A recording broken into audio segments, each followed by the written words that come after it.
Good morning, everybody. My name is Murray Leibrand, and I'm the Director of the Southern Africa Labour and Development Research Unit at the University of Cape Town.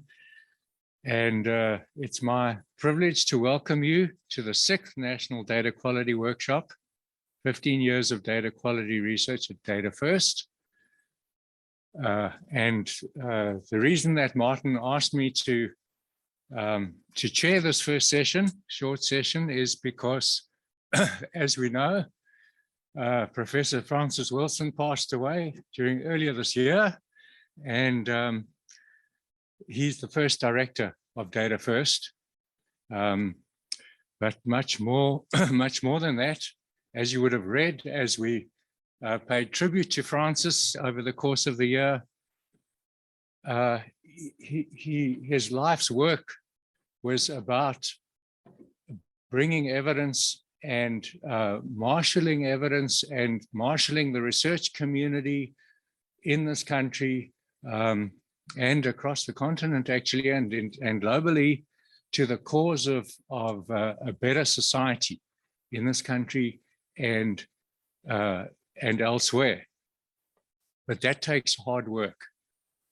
It's our mission statement, and it drives us, but it doesn't happen unless you work at it and do very hard work. And so in paying tribute to Francis, we have all noted landmarks in this hard work. The 1984 Carnegie Inquiry into poverty in South Africa, a massive endeavor of marshalling evidence to explain exactly what is going on in this country against the narrative of a regime that was telling a different story. But it wasn't a railing, it was a marshalling of evidence.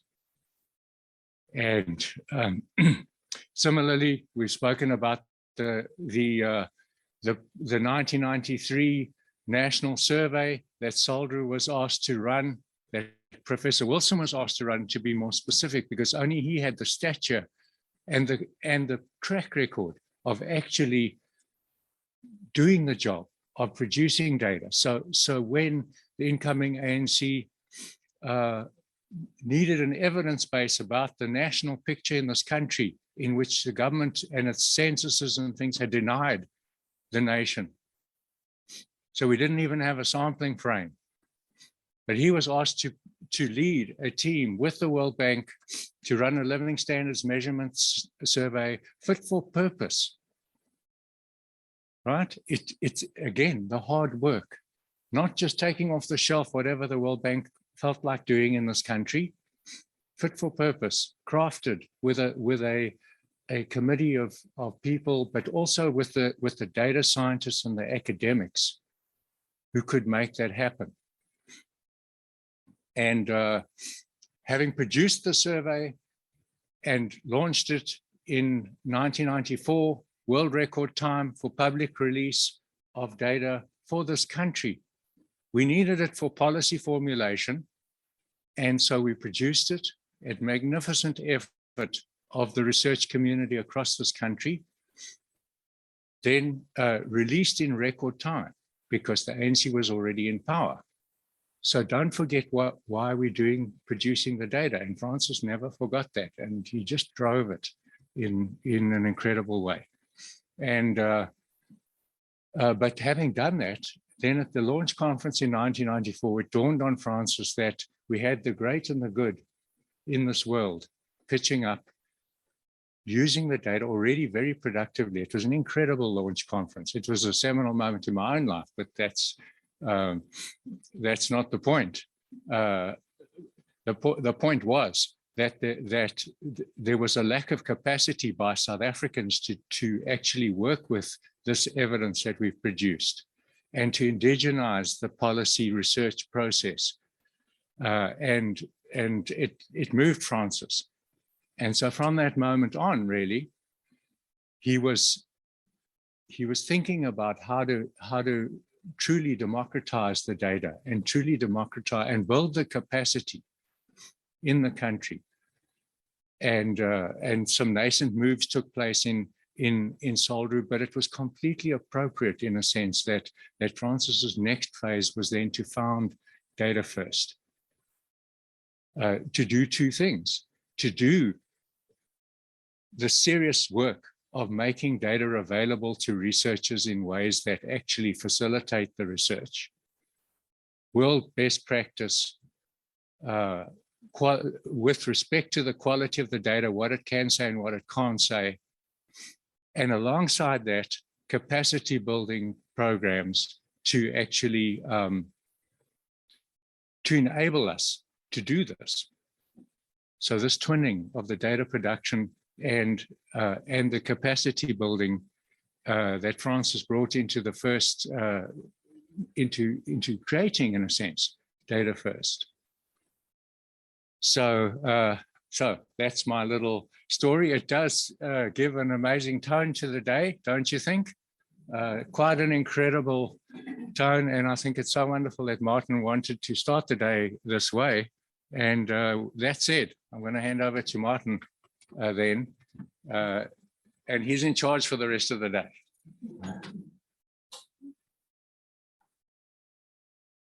Thank you very much, Murray.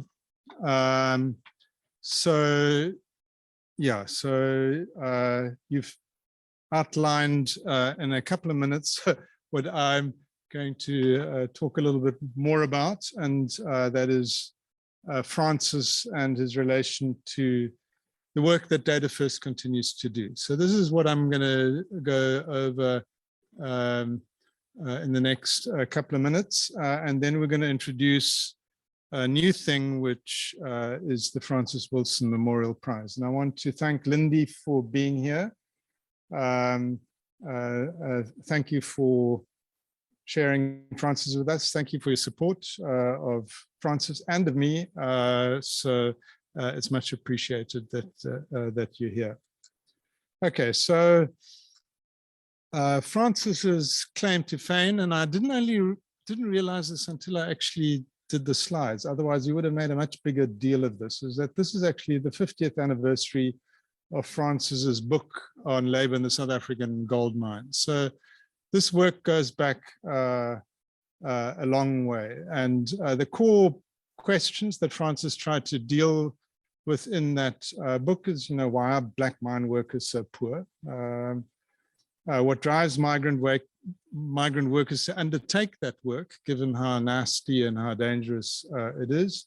What keeps that whole system from operating? And how do we explain how these forces work? And all of those questions are still relevant 50 years later. So this is the table that in the takeaway people have probably heard before.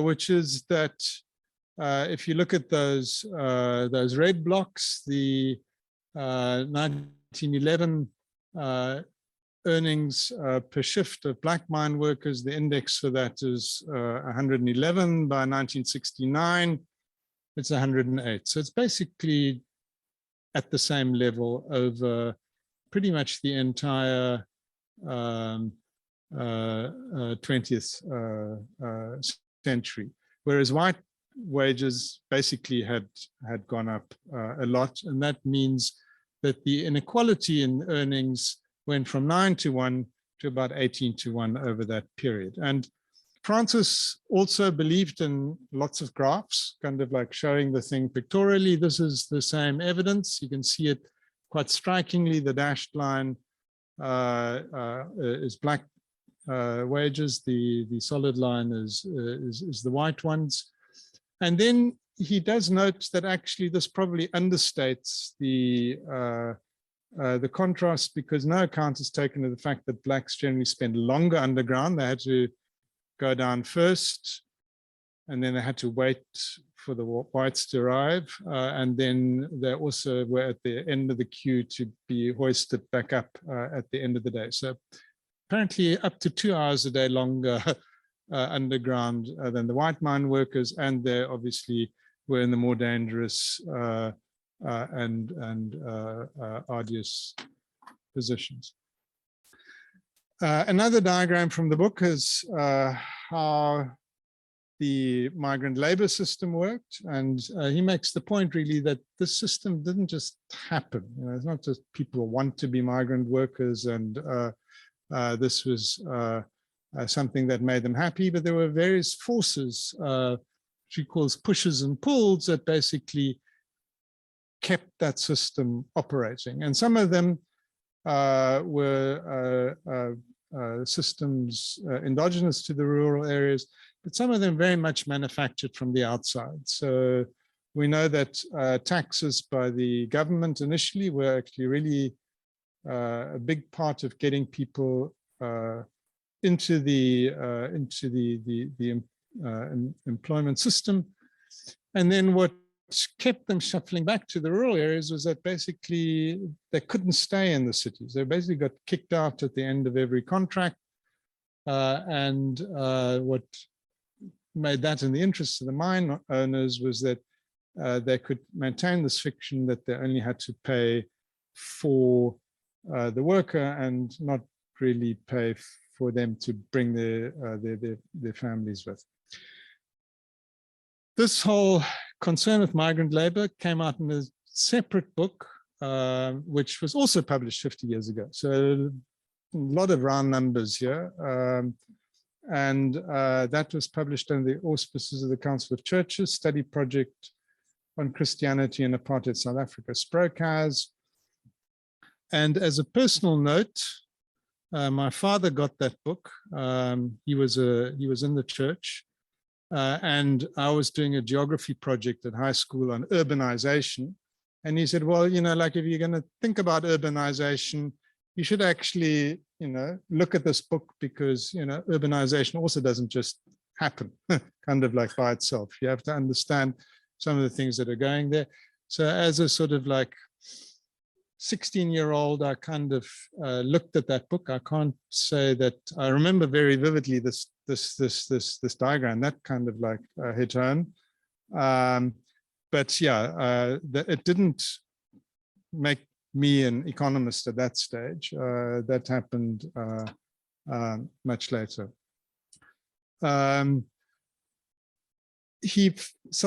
Francis founded Soldru just after this. The date I saw in different sources was different. It seems to be 1975, according to the 30-year history that you can pull from Soldru's website. That was a big intervention, and it led to lots of work on issues like farm labor, and then, of course, the 1984 second Carnegie Inquiry into Poverty and Development, which gave a sort of overview of the state of South Africa in the mid-80s.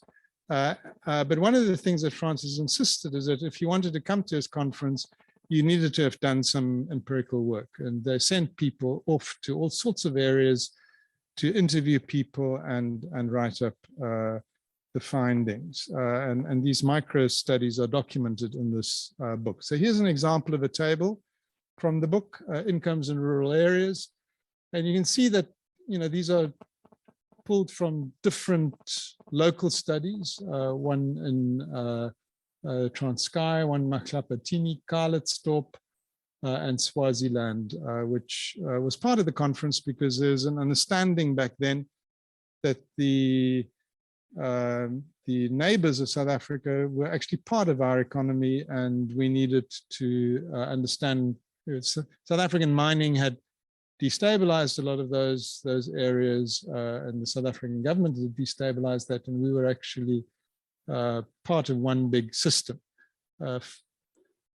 Understanding which I think is sorely lacking at the moment. But the interesting thing for me looking at this table is even in these rural areas, so in the Transkei, basically agriculture made very, very, very little contribution to livelihoods, and social grants, even at that early stage, are a big part of the story. And migrant labor and remittances were key. But this kind of information is not a national survey. It doesn't put the the information across the country. And that really only became available with the PSLSD, which Murray's already mentioned. And the background to that, of course, as Murray explained, was that this was the transition phase. We knew apartheid was going. The new government hadn't yet come in. And it was very clear that we didn't have information on what needed to be done. And so the World Bank entrusted Francis to facilitate this project, and that then led to our very first nationally representative survey. And there are a couple of key elements. So Francis insisted that the data from the survey had to be open and immediately released. And that is because of the major distrust. Nobody trusted anybody else's data at that stage, you know, kind of like the ANC thought the government was cooking the data, and the government certainly didn't want the ANC gathering the data. And making it open was a way that people could see the raw data before it had been reprocessed. And that was also one of the reasons why it was released so quickly, because so that the scope for fiddling with it just wasn't there. The second thing, as Murray's already stressed, is that the project had to be linked to capacity development, so that it wasn't the World Bank consultants who were going to write up the findings, but South Africans. And that meant training in Stata, distributing Stata, and that is actually how I got my first copy of Stata and my Wit students alongside. And the project had to be indigenized in the sense that the actual questionnaire, even though it was borrowed from the World Bank, had to be owned by South African researchers. And for that, Francis assembled a team which included academics from a fairly broad range of positions, from Lawrence Schlemmer at the HSRC to Charlie Simpkins and others. So these are some of the innovations in the PSLSD. It was the first national survey. It was multi-purpose, so you could think about health as well as consumption, nutrition, employment. It was large. We sort of laugh at that now, but by those days, that was a large survey. It wasn't like, you know, talking to 100 people. It was talking to thousands. I've talked about the open data stuff. It brought in international expertise, particularly Angus Deaton, state-of-the-art technology like Stata, and everything was done out in the open. So it's still one of the most widely used South African social surveys. There are people still writing on it, particularly because it captures that transition from apartheid to democracy. But historically, it was the bedrock of what Dori Posel has described as the quantitative revolution in South Africa. That was a phrase also that Francis threw around a lot.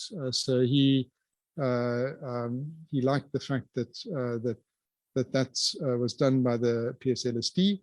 And my generation, and that includes Dori and as Murray indicated, we basically learned our quantitative skills on that data set. And we learned from the people that got brought in, particularly Angus, and it set the template for the future work that was done both within CELDRU, the survey work, and then the dissemination work that happened within DataFirst. So yeah, so then Francis became the first director of DataFirst. Matthew Welch is missing in that photo. I took over in 2010. And the core of what was the first DataFirst actually came straight out of CELDRU. So that's one of the reasons why I thought it was important for Murray to also introduce the session, is because in a sense, we we're an offshoot of Seldru, and continue to work with Seldru on a lot of our key projects. So yeah, just that potholed history is a joke. It's a potted history full of holes that I'm giving, and you know, a lot of our work feels like, you know, we're trying to dodge potholes all the time, but that's how it is. So when DataFirst started, it was in a computer lab on Upper Campus, and people were working essentially on terminals to the server. So basically, you couldn't, most people didn't have their own machines, and if they had their own machines, they didn't have the power to crunch the data.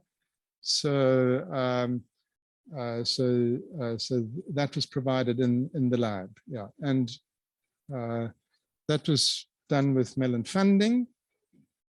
But by 2006, so when the first cycle of Mellon funding had run out, Mellon said, well, you know, you actually need to we don't want to provide a lab which is just for Cape Town researchers. And so the funding got tied to a broader data quality project, which Murray actually wrote the proposal for that. And then he made me the co-PI on that. So thanks, Murray, for that. Murray's very good at, you know, doing things that are good for other people, kind of like, so he's a major institution builder, and then he gives you these deals which are too good to refuse, you know, kind of like, so yeah, thanks, Murray.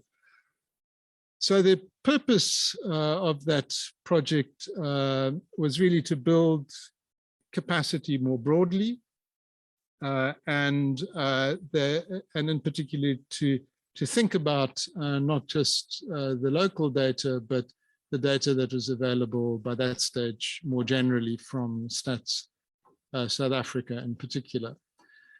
And so the first data quality workshop was hosted in 2008 and dealt with things like sampling design, mid-year population estimates, and the thing that we're going to be talking about again a little bit later, reweighting the OHS LFS data to make them comparable by Nicola, who's also in the audience.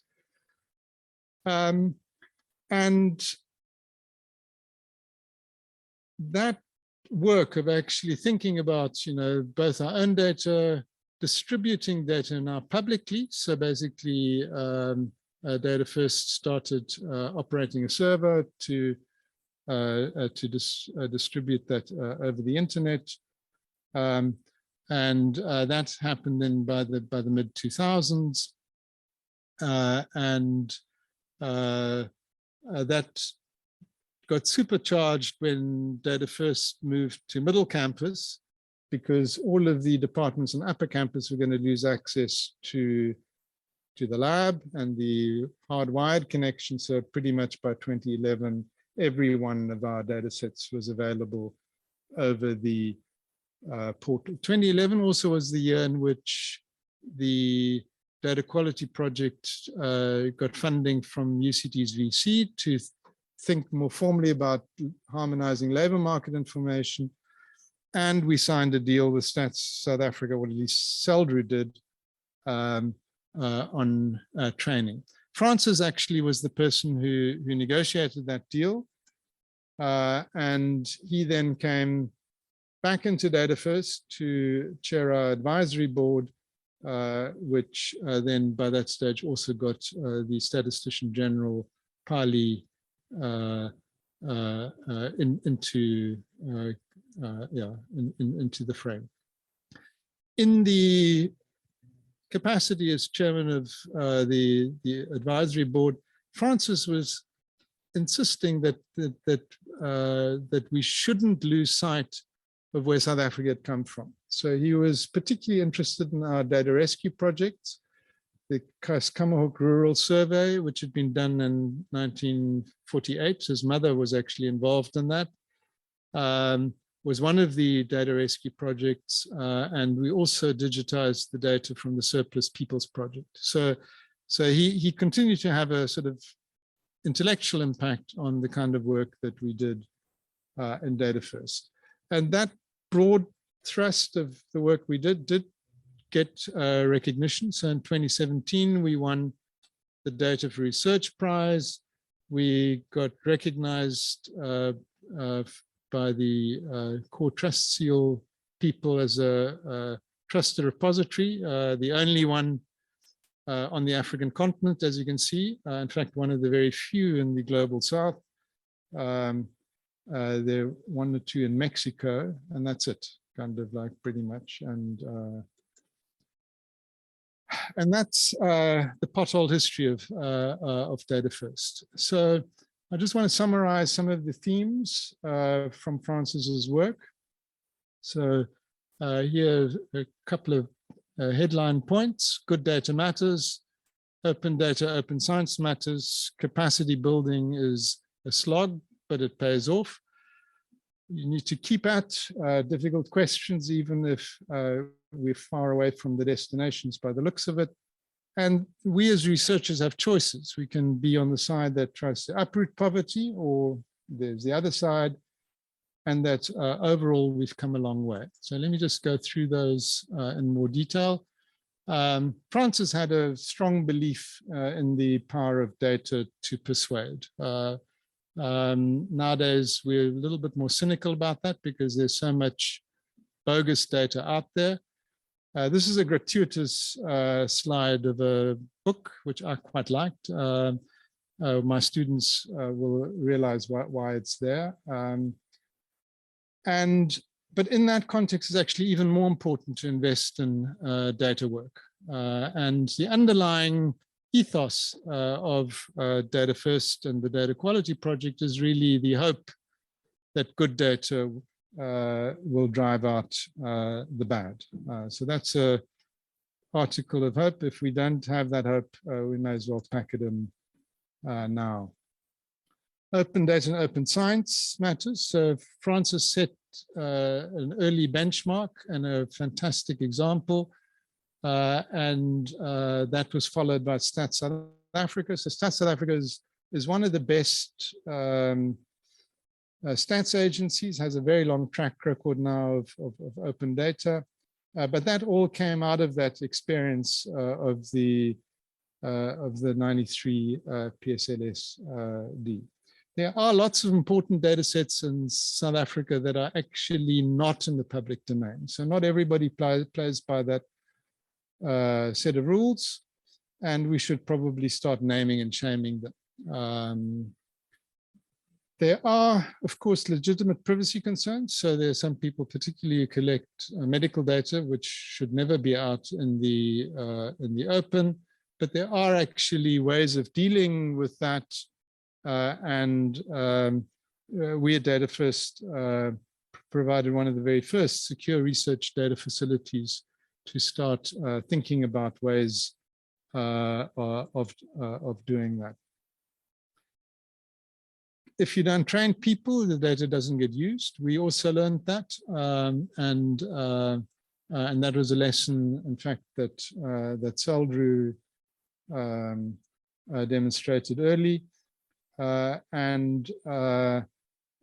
We do see, after many years, that people that have been trained actually end up in positions, and that is actually gratifying to know. Given where we are at the moment, it's useful to remember that when Francis launched the second Carnegie Inquiry, at that stage, nobody was expecting apartheid to come to an end anytime soon. So 1984 actually was probably more or less, well, not quite the worst moment in South African history, but very close to it. And to document what was happening and to think about what a post-apartheid future might look like seemed like a pipe dream at that stage. But it turned out that actually things turned more quickly than any of us expected in the mid-80s. And when you think about all the horrible things happening in the country at the moment, all the sea of bad data and straight BS that's out there, we may kind of also get depressed and think, what's the point? But basically, these things will also change. And we have choices. We can actually be on the side that tries to do things about the horrible things that we observe, or you can be on the side that tries to ignore it. And the money is generally better on the other side. So we're not doing it for the money. And it is, of course, challenging to point out how these systems are designed to benefit some people at the expense of others. And that is something that we shouldn't be afraid of doing. So there are people who deliberately try to muddy the landscape and in order to keep these processes afloat, and that happens also in the field of data. But it's worth remembering that despite all the problems, that we are actually in a lot better situation now than we were when Francis started all of this, and that is, I think, just a straight fact. But unfortunately, the data, the facts as to what happened in the past are not nearly as good as the data that are coming out now about what's happening at the moment.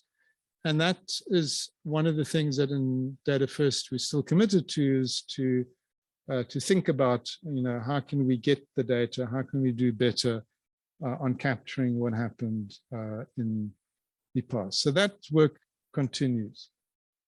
Now, in that spirit, we want to institute a prize, or there are actually two prizes, the Francis Wilson Memorial Prize for Data-Driven Research. So two of these, one for the best dissertation. This is because it's going to be the first time round that we're doing that, and it's near the end of 2022. We're going to do it for 2021 and 2022. There'll be another round next year for the 2023 lot. So those of you that are still in the pipeline, this is an incentive to do good work. And it's also, for articles published. So the rules for the prize, so basically for the dissertation, it must have been submitted for examination and passed. So the degree must have been awarded. And the dissertation must be available in the repository of that institution. So basically we can check that actually this is actually the same dissertation that got submitted, and the dissertation must be broad in the broad area of development. Now, the reason why we're instituting this is also, of course, there's a selfish reason, is that we want to make sure that our data gets used. So the dissertation must have used data from the DataFirst repository, and the data must have been cited correctly. So not just hidden away, it must be clear that the data was used properly. So deadline for submission will be 31st of December, and the actual submission process will put that out in the next week or so. So the article prize basically follows the same template. So it must be for article published in a peer-reviewed journal and must be available. And there's actually two versions of the slide. I don't know why. Happens when you do things at last minute. And the people who will be helping us adjudicate these prizes, so it's not DataFirst adjudicating our own work or that of friends, although I said we're not eligible. Hey? That's kind of like, so DataFirst staff, you're out of the loop here. Is going to be Taryn from University of Notre Dame, and Susan Godlinton, who's in the audience. Susan, hi, and David Lamb from the University of Michigan. So Taryn's here. She can introduce herself, and that's basically my presentation.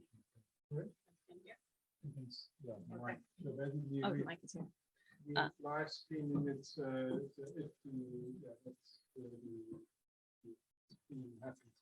okay, great. Good morning, everyone. My name is Taryn Dinkelman. I'm a professor of economics at the University of Notre Dame.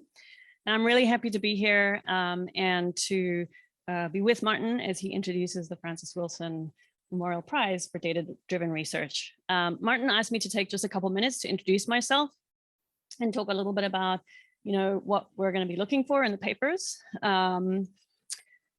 So I tend to think of myself as a labor economist who works on labor markets in developing countries. A lot of my work has been in South Africa, but I've also done work in other parts of Africa too. A general sort of set of questions that drive my research are: what are the barriers to people actually using their labor in more productive ways or for higher return?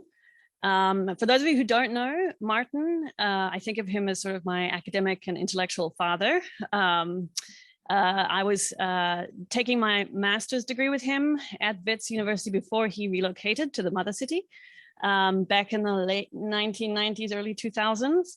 And I think a lot of the disciplines that I have picked up with using data, paying very careful attention to data quality, and asking questions about what you're actually learning from the data have come directly from him.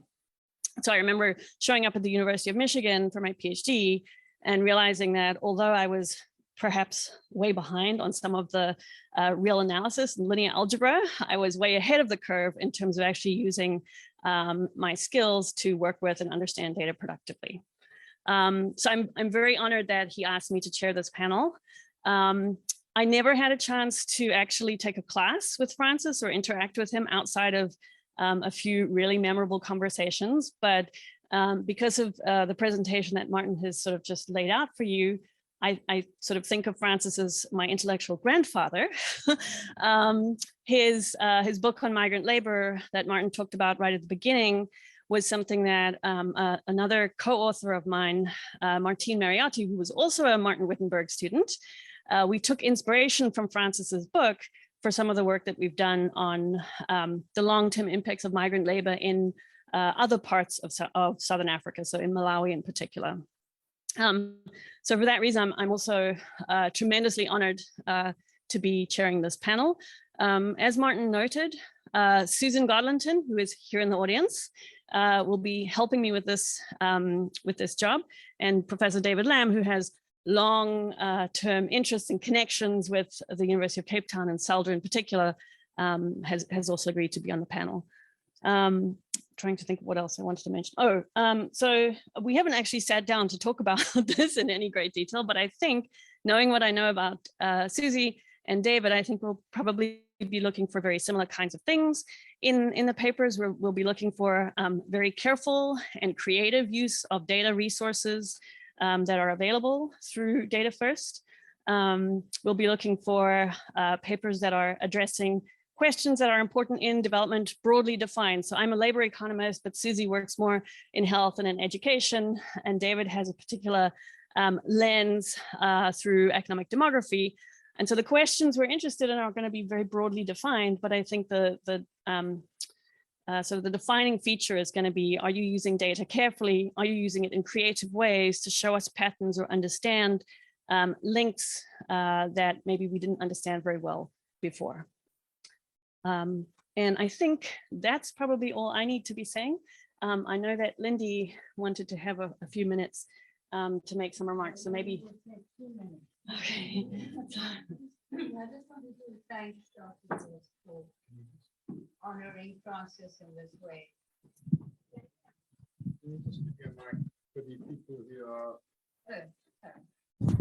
Okay, hi, I'm Lindy Wilson, Francis's wife. I just wanted to thank DataFirst really very, very much for honoring Francis like this. He would be thrilled, to be honest. And I also want to say just one thing, that usually when you sort of depart from somewhere or you retire or something, you're never sure who's going to take over from you. You know, sometimes that kills an institution that you once began. Now, I just want to say to all of you, you are so lucky to have Murray running Saldru and Martin running DataFirst. And I would also like to pay tribute to Lynn and Alison, who were with DataFirst from day one. And I've known them and everybody all these years, and all of this stuff I've lived with, and it's fabulous that you're doing this. So thank you so much. And I'm thrilled myself that this is happening on behalf of, on Francis's name. So that's it. Thank you.